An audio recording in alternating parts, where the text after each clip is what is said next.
প্রিয় শিক্ষার্থীরা আসসালামু আলাইকুম। শর্টকাট লার্নিং ইউটিউব চ্যানেলে সকলকে স্বাগতম। হিসাব বিজ্ঞান অংশের আজকে আমাদের আলোচনার বিষয় জাবেদা। আমাদের চ্যানেলটির নিয়মিত আয়োজনের নিয়মিত আপডেট পেতে অবশ্যই চ্যানেলটিকে সাবস্ক্রাইব করে আপনারা পাশে থাকো। আর আমাদের ভিডিওগুলো ভালো লাগলে অবশ্যই লাইক দিতে ভুলবে না। আর তোমাদের সুন্দর সুন্দর মতামতগুলো কমেন্ট বক্সে জানাও। শিক্ষার্থীরা, জাবেদা মূলত ডেবিট ক্রেডিট নির্ণয়েরই একটা মাধ্যম। আর জাবেদা হচ্ছে হিসাব বিজ্ঞানের মূল। অর্থাৎ যে স্টুডেন্ট জাবেদা শিখতে পারবে সে কিন্তু পুরো হিসাব বিজ্ঞানটাই রপ্ত করতে পারবে, পুরো হিসাব বিজ্ঞান সিস্টেমটাই তার জন্য সহজ হয়ে যাবে। এজন্য হিসাব বিজ্ঞান বিষয়টাকে খুব ভালো করে বোঝার জন্য জাবেদাটা বোঝার দরকার। আর জাবেদা আমি আগেই বলছি, এটা হচ্ছে ডেবিট ক্রেডিট নির্ণয়েরই একটা মাধ্যম, আর কিচ্ছু না, জাস্ট ছকটা আলাদা। এর আগের দিন আমরা ডেবিট ক্রেডিট নিয়ে আমাদের ক্লাসটাতে আলোচনা করছি, বিস্তারিত আলোচনা করছি। জাস্ট একটা জাবেদার ছকে কিভাবে ডেবিট ক্রেডিট নির্ণয় করতে হয় এইটাই আজকে আমরা দেখাবো, যে একটা জাবেদার ছক কেমন হয় এবং ছকটাতে কিভাবে ডেবিট ক্রেডিট নির্ণয় করে দেখানো হয়। শিক্ষার্থীরা, একটা জাবেদার ছকে 5টা ঘর হয়। একটা হচ্ছে তারিখ বা ক্রমিক নাম থাকলে ক্রমিক নাম, 2টা হচ্ছে টাকা অর্থাৎ ডেবিট টাকা ক্রেডিট টাকা, একটা হচ্ছে খতিয়ান পৃষ্ঠা, আর মাঝখানে একটা বিবরণ। তারিখ, বিবরণ, খতিয়ান পৃষ্ঠা, ডেবিট ক্রেডিট। হিসাব বিজ্ঞানের স্টুডেন্ট অবশ্যই ছক কাটাতে খুব ফাস্ট হতে হবে, ছক কাটাতে খুব ফাস্ট হতে হবে। আর ব্যাগে সবসময় স্কেল থাকবে, কারণ আমরা হিসাব বিজ্ঞানের স্টুডেন্ট, আমাদের অবশ্যই ছক কেটে অঙ্ক করতে হয়, সেজন্য ব্যাগে সবসময় স্কেল থাকবে। আর ছক কাটাতে পারদর্শী হতে হবে, ক্যালকুলেশনে পারদর্শী হতে হবে। অর্থাৎ যদি ক্যালকুলেটর নাও থাকে অনেক সময়, তবু যেন আমরা যে কোনো হিসাব করে দিতে পারি, কারণ আমরা হিসাব বিজ্ঞানের স্টুডেন্ট, এটা বুঝতে হবে। আচ্ছা শিক্ষার্থীরা, আমরা প্রশ্নে আসি। প্রশ্নে আছে এখানে দেখো, ফেব্রুয়ারি 1 তারিখ 2017 সাল। অর্থাৎ আমরা প্রথমে লিখব 2017 ফেব্রুয়ারি 1। হ্যাঁ, 1 তারিখে আমরা একটু দেখি স্ক্রিনে। মূলধন বিনিয়োগ করে 50,000 টাকা, মূলধন বিনিয়োগ করে 50,000 টাকা, যার মধ্যে 20,000 টাকা ব্যাংকে জমা রয়েছে।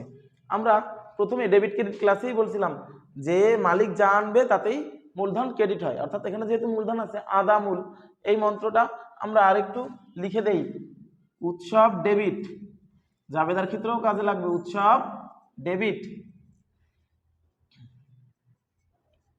আদামূল ক্রেডিট। মন্ত্রটা বিস্তারিত আমি কিন্তু আমার ডেবিট ক্রেডিট নির্ণয়ের ক্লাসে অবশ্যই বুঝাইছিলাম। তো যদি কারো বুঝতে সমস্যা হয়, সে একটু ডেবিট ক্রেডিট ক্লাসটা দেখে আসবা, তাহলে তার জন্য এই মন্ত্রটা দেখতে খুব সহজ হবে। আচ্ছা, উৎ মানে উত্তোলন, শতে সম্পদ, বতে ব্যয়, অর্থাৎ উত্তোলন সম্পদ ব্যয় ডেবিট হয়, আয় দায় মূলধন ক্রেডিট হয়। এখন এখানে আমরা কি দেখছি, মূলধন বিনিয়োগ করছে, তার মানে মূলধন কি হবে, ক্রেডিট হবে। আমি কিছু সূত্র ওখানে বলেছিলাম যে মূলধন আনলেই মূলধন ক্রেডিট হবে। এখন মূলধনের টাকাটা আনছে কিভাবে, বলেছে 20,000 টাকা ব্যাংকে জমা আছে, অর্থাৎ 20,000 টাকা ব্যাংকে আছে, বাকি যে টাকাটা সেটা কিন্তু নগদে নিয়ে আসছে। আর নগদে আনলে নগদান ডেবিট, ব্যাংক হিসাব ডেবিট। আমরা আধুনিক নিয়মে করি, নগদান হিসাব, ব্যাংক হিসাব এভাবে লিখবো, ডেবিট লেখার দরকার নাই। আমরা যদি জাস্ট একটু সরাই দিয়ে মূলধনটা লিখি, তাহলে এটা যে ক্রেডিট সেটা প্রমাণিত হবে।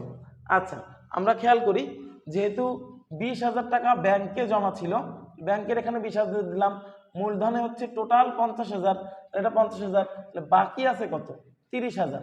এই 30,000 হচ্ছে নগদে নিয়ে আসছে।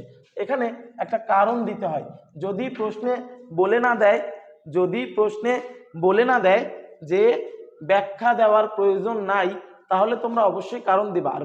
আর ব্যাখ্যা দেওয়ার প্রয়োজন নাই একথা বললে কারণ ব্যাখ্যা করতে হবে না। খেয়াল করো, এখানে আমরা কারণটা সহজেই লিখতে পারি, মূলধন বিনিয়োগ, সহজে ছোট্ট করেই লিখে দিতে পারি, কারণ মূলধন বিনিয়োগ। এর পরের তারিখটা আমরা খেয়াল করি শিক্ষার্থীরা, পরের তারিখটা হচ্ছে ফেব্রুয়ারি 5। আচ্ছা, 5ই ফেব্রুয়ারিতে আমাদের এন্ট্রিটা আছে বাকিতে পণ্য ক্রয়। আর আমার সূত্রে আমি বলেছিলাম যে ক্রয় করলেই, পণ্য ক্রয় করলেই ক্রয় হিসাব ডেবিট হবে, বিপরীত পাশে যেটা থাকবে সেটা ক্রেডিট হবে। যেহেতু এটা বাকিতে, টাকা দেই নাই, তাহলে এটা আমাদের প্রদান করতে হবে, অর্থাৎ প্রদেয় হিসাব। এখানে কেউ যদি চাও পাওনাদারও লিখতে পারো। আচ্ছা, ক্রয় করেছি কত টাকা, ক্রয় করেছি 30,000 টাকা, অর্থাৎ এখানে 30,000, আবার এখানে 30,000, আর এখানে আমি ব্যাখ্যায় কি লিখবো, ধারে ক্রয়। শিক্ষার্থীরা আশা করি তোমরা ব্যাখ্যাটা বুঝতে পারছো। আমি পরবর্তী এন্ট্রিগুলোতে ব্যাখ্যা দিব না, কারণ হচ্ছে পরবর্তী এন্ট্রিগুলোতে ব্যাখ্যা দিলে হয়তো বা আমি আমার বোর্ডে ধরাতে পারবো না, আবার মুছে লিখতে হবে। ওর থেকে আমরা সহজে করায় আসি। খেয়াল করো, পণ্য বিক্রয় করা হলো 60,000 টাকা, যার 50% ধারে। পণ্য বিক্রি কিন্তু আমাদের দুইভাবে হয়েছে, একটা বলেছে 50% আছে ধারে, অর্থাৎ বাকি যেটা আছে ওটা নগদে বিক্রি হয়েছে। আর পণ্য বিক্রি হলেই বিক্রয় হিসাব ক্রেডিট হয়।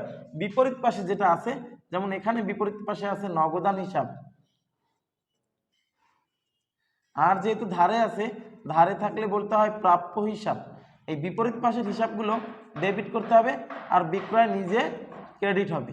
টাকা যেহেতু বিক্রয় টোটাল 60,000, বিক্রয় সোজাসুজি আমরা ক্রেডিট দিকে 60,000 লিখবো। প্রাপ্য হিসাবে বলছি 50%, এই টাকাটার 50% করলে হবে 30,000, আর বাকি যে 30,000 সেটা নগদের দিকে, বাকি 50%। আচ্ছা শিক্ষার্থীরা, এবারে আসো 11 নাম্বার, ক্রমিক তারিখ নাম্বার 11, ফেব্রুয়ারি 11। পাওনাদারকে প্রদান করছি, পাওনাদার একটা দায়, পাওনাদার দায় কি হয়, ক্রেডিট হয়। কিন্তু আমি কিন্তু বলছিলাম আদামুল ক্রেডিট উৎসব ডেবিট, তবে যদি উল্টো দিকে যায়, অর্থাৎ কারো পরিমাণ যদি কমে যায়, তাহলে ডেবিটটা ক্রেডিটে যাবে, ক্রেডিটটা ডেবিটে যাবে। যেমন শিক্ষার্থীরা আমরা এখানে লক্ষ্য করি, পাওনাদারকে যখন আমি প্রদান করেছি, পাওনাদার একটা দায়, কিন্তু পাওনাদার আমার কমে গেছে। যেহেতু পাওনাদার কমে গেছে, তাহলে পাওনাদার বা প্রদেয় হিসাব এখানে ডেবিট করতে হবে, কারণ কেউ কমে গেলে ক্রেডিট জিনিস ডেবিট হবে। আর প্রদান করেছি মানে নগদ টাকা চলে গেছে, নগদ টাকাও একটা সম্পদ, কিন্তু নগদ টাকা চলে গেছে মানে নগদ টাকা কমে গেছে, আর কমে গেলে এটা কি হবে, ক্রেডিট করতে হবে। কারণ ডেবিট জিনিস কমে গেলে ক্রেডিট হয়, ক্রেডিট জিনিস কমে গেলে ডেবিট হয়। এখানে টাকার পরিমাণ আছে 20,000 টাকা। এরপরে শিক্ষার্থীরা আমরা খেয়াল করি 15 তারিখে। 15 তারিখে আমরা দেখি ব্যবসা থেকে 1,000 টাকা তুলে ছেলে মেয়ের পড়াশোনার খরচ প্রদান করলো। ব্যবসা থেকে টাকা তুলে মালিক কোন খাতে খরচ করলে এটা আমাদের দেখার বিষয় না। মালিক যদি ব্যবসা থেকে গ্রহণ করে তাহলে অবশ্যই সেটা উত্তোলন। আমাদের এখানে সূত্রে বলা আছে উৎসব ডেবিট মানে উত্তোলন ডেবিট। যেহেতু মালিক টাকা নিয়ে গেছে, উত্তোলন বৃদ্ধি পাইছে, অর্থাৎ উত্তোলনটা ডেবিট হবে। আর নিচে কি আমাদের নগদ টাকা, আর নগদ টাকা গ্রহণ করলে নগদান হিসাব ক্রেডিট হবে। তার মানে উত্তোলন ডেবিট, নগদান ক্রেডিট। টাকা আছে কত, মাত্র 1,000 টাকা, দিলাম 1,000 টাকা। এরপরে 20 তারিখ আমরা খেয়াল করি, 20 তারিখে ব্যাংক থেকে ঋণ গ্রহণ করা হলো। ব্যাংক থেকে ঋণ গ্রহণ করছে, তার মানে নগদ টাকা আসছে, আর নগদ টাকা আসছে মানে নগদ টাকা একটা সম্পদ, সম্পদ ডেবিট হয়। আবার সম্পদ আসছে মানে বাড়ছে, বাড়লে ডেবিটই হবে। আর যেহেতু ঋণের টাকা আমার পরিশোধ করতে হবে, এটা একটা দায়, দায় ক্রেডিট হয়। আর দায় এখানে বৃদ্ধি পাইছে, তার মানে ঋণ হিসাবটাও ক্রেডিটই হবে। আচ্ছা শিক্ষার্থীরা, এখানে আছে 50,000 টাকা। তো এরপরে আমাদের এর একটা যোগফল নামাতে হবে। যোগফল যেটা হবে তার নিচে এরকম দুইটা দাগ দিতে হবে, এবং পুরো অঙ্কটা দাগ টেনে আমি শেষ করে দিব। যদি আমার বাড়তি কিছু থাকে, আমি আগের দিনই বলছিলাম যে আমরা পেন্সিল দিয়ে ছক কাটবো, নিচে বাড়তি কিছু থাকলে রাবার দিয়ে অঙ্ক করার শেষে মুছে দিব।